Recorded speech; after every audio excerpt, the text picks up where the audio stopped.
Next problem की तरफ चलते हैं अब हम। ये जो है भाई, ये जो टॉपिक है आपका, ये एकेडमिक लेवल पर नहीं है। एकेडमिक लेवल पर इसको रिमूव कर दिया गया है। Davisson and Germer experiment. Davisson and Germer experiment किस लिए होता था? जो इलेक्ट्रॉन बीम होती है, इलेक्ट्रॉन बीम के वेव नेचर को एक्सप्लेन करता था। वेव नेचर में जैसे इंटरफेरेंस फिनोमिना हुआ, डिफ्रैक्शन फिनोमिना हुआ, हम लोग क्या करते हैं, निकल क्रिस्टल पर बम्बारमेंट कराकर वो उसको प्रूफ करते हैं। मतलब फोटो इलेक्ट्रिक इफेक्ट को क्रॉस वेरीफाई करते हैं हम लोग। कहां से? डेविसन जर्मर एक्सपेरिमेंट से। जैसे हम लोग फोटो इलेक्ट्रिक इफेक्ट से इलेक्ट्रॉन की वेवलेंथ निकालते हैं, और फिर डेविसन जर्मर एक्सपेरिमेंट से हम लोग इलेक्ट्रॉन की वेवलेंथ निकालते हैं जब वो वेव नेचर में है। दोनों वो सेम मैच करेगा तो हम बोलते हैं कि पार्टिकल नेचर और वेव नेचर दोनों है लाइट के पास। ओवरऑल आप समझिए जरा, डेविसन जर्मर एक्सपेरिमेंट क्या होता है? वेव नेचर के लिए होता है। तो इसमें क्या बोला गया है? The beam of electron shows wave nature and exhibit interference and diffraction. बिल्कुल सही बात है। और इसको किसने बताया? डेविसन जर्मर एक्सपेरिमेंट ने वेरीफाई किया है वेव नेचर ऑफ लाइट को। 100% सही है। तो इसमें क्या होता? ए और आर दोनों करेक्ट हैं, और आर करेक्ट एक्सप्लेनेशन भी है। तो ऑप्शन नंबर बी सही होता, और एक कदम जेई एडवांस की तरफ भाई। अब आ जाओ जेई मेंस 2023 का एक और प्रॉब्लम। क्या कह रहा है इसमें? If a source of electromagnetic radiation having power 15 kilowatt produce 10 to the power 16 photon per second, the radiation belongs to part of spectrum is. मतलब ये ईएम वेव से भी क्वेश्चन हो गया। दोनों से आपको पता होना चाहिए जो वेवलेंथ निकल कर आएगी वो कहां से बिलोंग कर रही है। आइए जरा देख लेते हैं। फॉर्मूला क्या होता है पावर का? पावर का फॉर्मूला होता है एन इंटू एनर्जी। एन होता है नंबर ऑफ फोटोन स्ट्राइकिंग पर सेकेंड, ई एनर्जी होती है एक फोटोन की। तो P इक्वल टू एन, ये हो जाएगा आपका एच सी अपॉन लैम्डा, या एच न्यू भी कर सकते थे हम लोग। तो यहां से अगर मैं लैम्डा निकालूंगा तो n h c upon p. सारी वैल्यू आप रख सकते हैं। एन की वैल्यू भी दे रखी है, एच की वैल्यू भी दे रखी है, सी की वैल्यू भी दे रखी है। सी आपको पता ही है 3 × 10 to the power 8, और पी आपको गिवन है। तो जब आप सॉल्व करेंगे ना तो ये वैल्यू जो आएगी 10 to the power 20 में आएगी है। 10 to the power 20 में। यार इस ऑर्डर की वेवलेंथ कहां देखने को मिलती है? इस ऑर्डर की वेवलेंथ अगर मैं इन तीनों में देखूं तो सबसे ज्यादा वेवलेंथ किसमें है? गामा में। तो कौन सा स्पेक्ट्रम होगा? ये गामा स्पेक्ट्रम, क्योंकि गामा रेडिएशन में जो वेवलेंथ होती है वो 10 to the power 12 से ग्रेटर देन होता है, और ये आएगा 20 में। आप सॉल्व करेंगे तो इसको, तो आसानी से आप बोल सकते हैं गामा रेज है ये। नेक्स्ट ये वाला देखो भाई, इसमें क्या है? इसमें बोला गया an electron accelerated through a potential difference V1 has a de Broglie wavelength lambda. इसी तरीके से when the potential is change to V2 its de Broglie wavelength increased by 50%, the value of V1 by V2। Particle fix है, electron है, electron को accelerate कर रहे हैं यार। तो इलेक्ट्रॉन को एक्सेलरेट कर रहे हैं तो lambda equal to H upon 2QMV। वैसे इसका डायरेक्ट फॉर्मूला ये भी होता है 12.53 अपॉन V। छोड़ो उसको। अब इलेक्ट्रॉन है तो यार ये तो सारी चीजें फिक्स हो गई ना, चार्ज फिक्स हो गया, मास फिक्स हो गया मेरा। तो अगर मैं देखूं तो यहां पर जो डी ब्रॉगली वेवलेंथ है inversely proportional to accelerating potential. तो अगर मैं बात करूं लैम्डा 2 अपॉन लैम्डा 1 कितना हो जाएगा? Under root V1 upon V2, क्योंकि इनवर्सली है। लैम्डा 2 कितना कर दिया हमने? 50% इंक्रीज कर दिया है। तो यार अगर पहले 100% था तो अब 150% हो गया। मतलब कितना हो गया? ये 3/2 हो गया। 3/2 लैम्डा, और पहले लैम्डा था under root V1 upon V2। Solve कर दो, ये आ गया आपका 9/4, क्योंकि इधर स्क्वायर करेंगे ना हम लोग। V1 बाई V2 निकालेंगे तो इधर स्क्वायर करेंगे अंडर रूट को हटाने के लिए। तो 9/4 आएगा। ऑप्शन नंबर डी सही हो जाएगा। कोई प्रॉब्लम? कितने सिंपल क्वेश्चन चल रहे हैं यार, देखो आप लोग, सिंपल है ना बिल्कुल। मजा आ रहा होगा जेई मेंस के लिए। जेई मेंस के लिए तैयार हो जाओ यार। नेक्स्ट ईयर बहुत अच्छे कॉलेज में एडमिशन लेना है आपको। पहले तो एडवांस के लिए आपको टारगेट करना है, और जब एडवांस हो जाए तब तो फिर सपना ही सारा पूरा हो जाएगा। और नहीं तो फिर बहुत सारे कॉलेज हैं, कोई दिक्कत नहीं है। आइए देखते हैं। देखो इस क्वेश्चन में ऐसा ही क्वेश्चन हम लोगों ने 2024 में भी किया है। A small object at rest absorb a light pulse of power 20 megawatt and duration 300 nanosecond, और लाइट की स्पीड भी दे रखी है। आपको मोमेंटम बताना है। यार देखना जरा मोमेंटम कैसे बता सकता हूं मैं। आपके पास पावर है और आपको क्या बताना है? मोमेंटम। E इक्वल टू होता है एनर्जी इक्वल टू कितना? H c upon lambda, h c upon lambda होता है। अच्छा, एनर्जी की जगह मैं पावर इंटू टाइम कर दूं क्या, power into time, power into time कर दिया, एच सी। और लैम्डा जो होता है हमारा, वो लैम्डा क्या होता है, एच अपॉन पी होता है, पी मतलब मोमेंटम। तो यहां पर हो जाएगा एच अपॉन ये वाला पी मोमेंटम वाला, तो एच से एच तो कैंसिल आउट हो जाएगा। तो power into time, power into time equal to c into momentum. तो मोमेंटम कितना हो जाएगा भाई, power into time upon speed c. तो पावर कितना है भाई हमारा, पावर अगर देखें तो 20 milliwatt, 20 into 10 to the power -3, कितने टाइम के लिए, 300 नैनो सेकेंड के लिए। तो 300 इंटू 10 टू द पावर -9। अच्छा, सी कितना दे रखा है, 3 into 10 to the power 8, 3 into 10 to the power 8। Solve करिए, ऑप्शन नंबर डी पर चला गया। सीधे सीधे कैलकुलेशन है, 3 से 3 कैंसिल आउट हो जाएगा, 2 इंटू 10 टू द पावर -17। कितना सिंपल हो गया।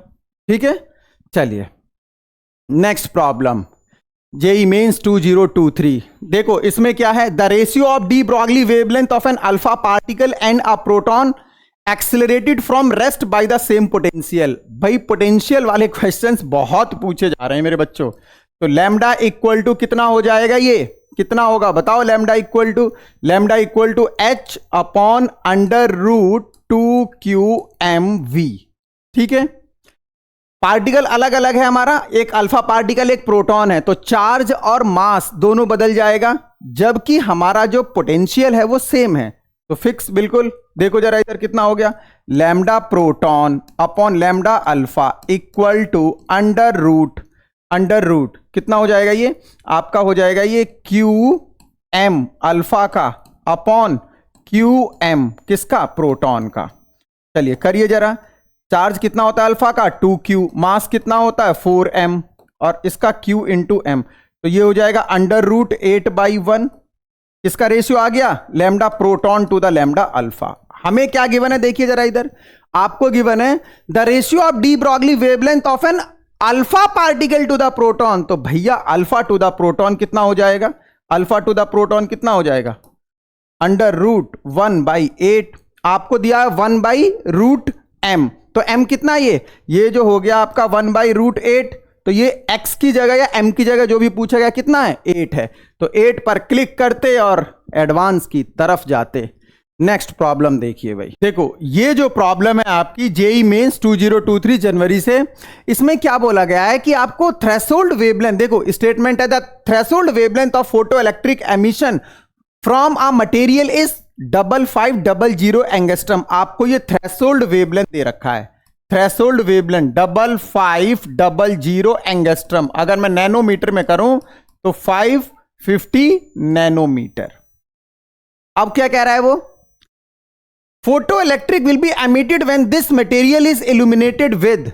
भैया आपको एक तो इंफ्रा दे रखा है और एक आपको यूवी दे रखा है, इनकी पावर अलग अलग दे रखी है। पावर से हमारा कोई लेना देना नहीं है, क्योंकि पावर से ओनली हम लोग ये देखते हैं कि कितने फोटोन स्ट्राइक करेंगे पर सेकंड। आइए जरा देखते हैं, अगर मैं इंफ्रा की वेवलेंथ की बात करूं, मिनिमम वेवलेंथ की, अगर मैं इंफ्रा के मिनिमम वेवलेंथ की बात करूं तो वो 700 नैनोमीटर, ये मिनिमम है।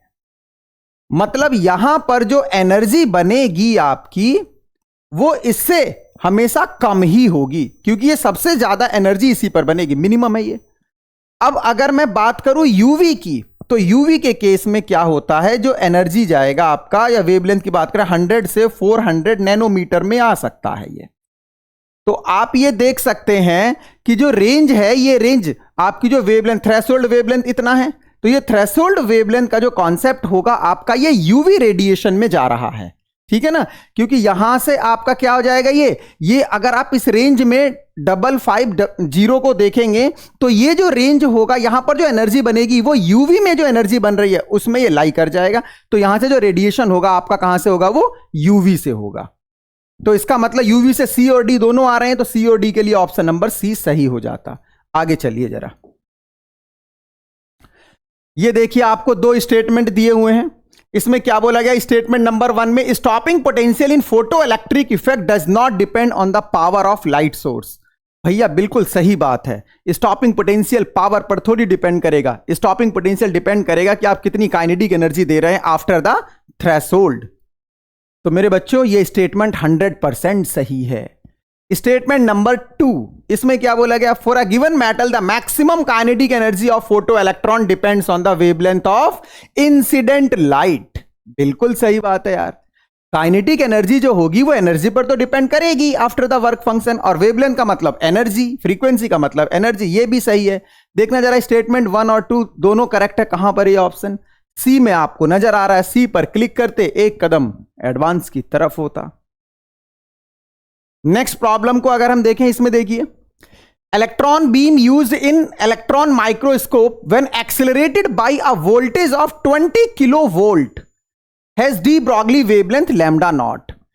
If the voltage is increased to 40 kilovolt, then the de Broglie wavelength associated with electron, just वो क्या कर रहा है? पोटेंशियल को डबल कर रहा है। तो जो de Broglie wavelength होती है, lambda is inversely proportional to root V. तो देखो इधर, lambda 2 upon lambda 1 equal to under root V1 upon V2। इसका मतलब lambda 2 upon lambda not equal to V1 पहले कितना है? 20 kilo volt, 20 into 10 to the power 3, और यहां पर कितना हो गया आपका? 40 किलो वोल्ट। ये कितना आ जाएगा? Lambda 2 equal to lambda not by root 2। देखिए कहां पर ऐसा ऑप्शन? ऑप्शन नंबर सी पर क्लिक करते और फिर से एडवांस की तरफ देखते। नेक्स्ट प्रॉब्लम मेरे बच्चों देखो, अल्फा पार्टिकल है, प्रोटॉन है, इलेक्ट्रॉन है, तीनों की सेम काइनेटिक एनर्जी है भाई। One of the following is correct case. कौन सा करेक्ट केस है यार? कितनी बार कर लिया ये क्वेश्चन, तो बताइए इसमें कौन सा ऑप्शन करेक्ट होगा? देखो जल्दीबाजी में क्या कर देते बच्चे, ऑप्शन ए पर क्लिक कर सकते थे, लेकिन अगर आप सही से देखेंगे तो यहां पर क्या है? ये रेशियो इस तरफ जा रहा है, इसीलिए ऑप्शन नंबर डी को देखना है सही से। ये आपका ऑप्शन करेक्ट होता 100%। प्रेजेंस ऑफ माइंड में ये गलत हो जाता वहां पर, अगर आप ध्यान नहीं देते तो। चलिए नेक्स्ट प्रॉब्लम, ये जो है आपका, इसमें आपको देखना है कुछ स्टेटमेंट्स गिवन है। इस स्टेटमेंट को देखिए जरा। पहले स्टेटमेंट में बोला गया था stopping potential depends only on the work function of the metal. Second में बोला गया है the saturation current increases as the intensity of incident light increases. भैया आप एक बात बताइए जरा, saturation current increases as the intensity increases, बिल्कुल सही बात है। जब हम ग्राफ इंक्रीज कर रहे थे, जब करंट और पोटेंशियल का ग्राफ बना रहे थे, तो सैचुरेशन करंट किसका ज्यादा रख रहे थे? जिसकी इंटेंसिटी ज्यादा थी। तो ये तो ऑप्शन बी जो होगा आपका ये सही है। ऑप्शन बी आपका सही है। The stopping potential depends only on the work function. भाई stopping potential only work function पर थोड़ी डिपेंड करता है, ये तो फ्रीक्वेंसी के साथ हमने ग्राफ भी बनाया है, तो ये तो गलत है। Maximum kinetic energy of photo electron depends on the intensity. भाई साहब इंटेंसिटी का तो कोई मतलब ही नहीं बनता। Photo electric effect can be explain using the wave theory of light. भैया ये कैसे हो जाएगा? ये नहीं होगा। ओनली बी ऑप्शन सही है, और ऐसा ऑप्शन नंबर डी में बोला गया है। तो आप इसको क्लिक करते और एक कदम आपका एडवांस की तरफ होता। तो ये सभी प्रॉब्लम हम लोगों ने क्या किया, 2023 में जो डुअल नेचर से पूछा गया होगा। आप देख रहे होंगे कि क्वेश्चंस कितने सिंपल आ रहे हैं। इन सभी क्वेश्चंस को कराने के पीछे मेरा एक ही पर्पस है कि आपको थोड़ा कॉन्फिडेंस आए एग्जाम से पहले। जब आप एग्जाम हॉल में जाएं तो आपको पता होना चाहिए कि ये सारे क्वेश्चंस हमारे किए हुए हैं, और आप अपने आप को कॉन्फिडेंस फील करें। तो हम लोग जब नेक्स्ट लेक्चर लेकर आएंगे उसमें 2022 के क्वेश्चंस करेंगे। So thank you for today, have a nice day.